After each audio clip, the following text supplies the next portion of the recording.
Abusuanfo eye Mahama Ayariga majority leader de acheopa akọ de ama Ken Ofori Atta former finance minister or the acheopa kese akọ de ama no aha ye Oldboga TV mesro so be like me video no na wa share de ama me na de enti a Mahama Ayariga de acheopa akọ de ama eye Mr. Ken Ofori Atta nyina ne se ye da sore ye se waye wo abo oman ne krono bi niema bi nti ye hia na mana be yi nsema no ema ye se wode no waka wura ye hwehwe no ye hu no na enam so ma ye OSP share enkrofo bi so omonko ne fie wo cantonment group of armed enkrofo mo share uniform na police for ka ho Mr. Richard Jakpa so ka ho bia omko ofie ho ohwe emfonyi e da so ya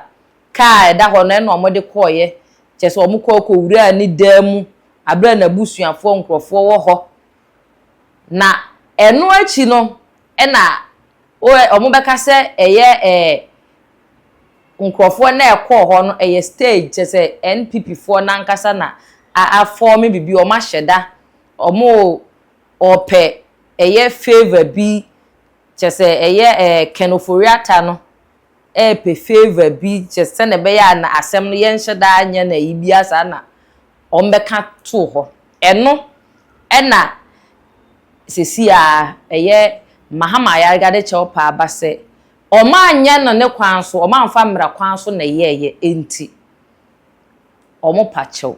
The Deputy Minority Whip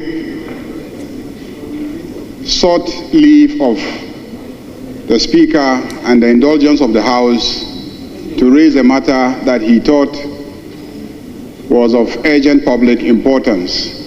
He drew attention to a joint police-military entry into the private residence of the former Minister of Finance, Honorable Ken Ofori Atta.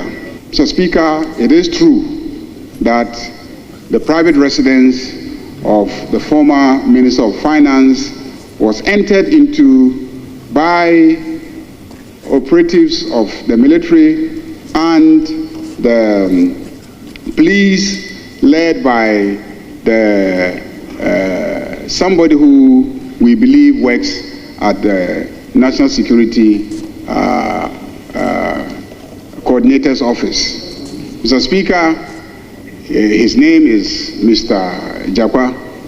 Mr. Speaker, we have investigated the matter and we want to say and assure our fellow countrymen and our colleagues in this House that we have received assurances from the Office of the National Security Coordinator that it was not intended that that should happen, and that occurrence is most regrettable and unfortunate, and he wants to give this House his word and assurance that a thing like that should never happen again.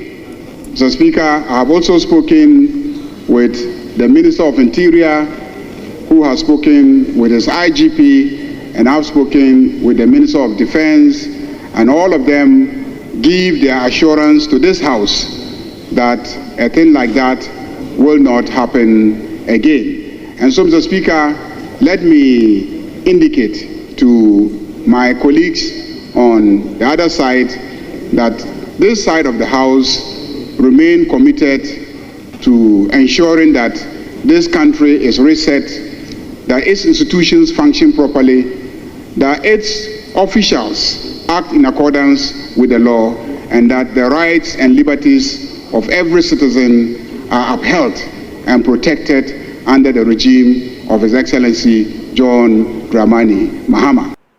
Na ewiya nso MPs debate na eye Mahama Ayariga ya parliament obeka se NPP for na bro mu firi aban mu nim se mo time aso mo ko after December 7th election na move free abamu o say NP before for say ya fa nkrofo e ma nkrofo adwuma ma mo interview o mo fa process ni nyina interview o and o say enti mo ye say ya enti eye wunim se wo ko obi foforo na eba enti mo ya ade say ma de oba no ne ho be kire na emfaso be na obenya na before okra na omukọ meeting ahodo ma omukọ modidie bebire ko so but omunim de nti a e ma NP before ne yes na say omu ya ma omadwuma ayeden na say na eye Mahama Ayariga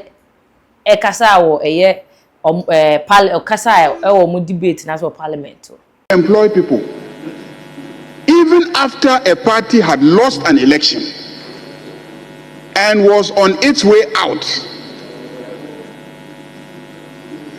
After December 7th, we saw ministers in a hurry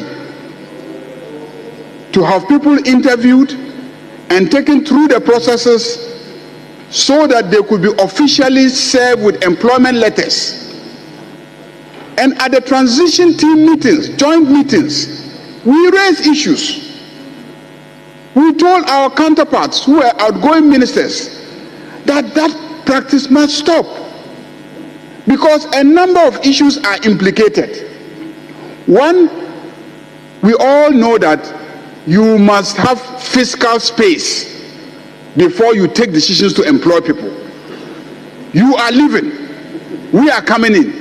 We haven't told you that the public money that is available, we want to commit it to paying workers. So you cannot clock the fiscal space and then leave us with problems that we cannot deal with. So we pleaded with them to hold on with the recruitments. And at the meetings, they told us that so long as they had gotten financial clearance during the year, they will proceed with the recruitment. And we said that is wrong. Once you haven't done the recruitment, hold on. When we come in, we'll assess the situation and see whether we have fiscal space to do recruitments or not. And they insisted on recruiting and insisted that so long as they were in office until January 7th, they were the validly established government of the Republic of Ghana and they will do whatever pleases them. And so they were going to recruit. I was in the meetings. Minutes of the meetings exist. I can point to specific outgoing ministers who made those statements. So if you engage in such recklessness and you go and you know that you are leaving office, and you decide to load the public sector with workers, that will make it difficult for the incoming government. What do you expect? Ahaye Oldboga TV, mestre wo se wo be like me video na wa share amame. Na afei so wa feel free to comment ato comment section ho e de amame. Uwie so a na unsubscribe ya wa subscribe. Share ma afoforo so enya bi enhwe.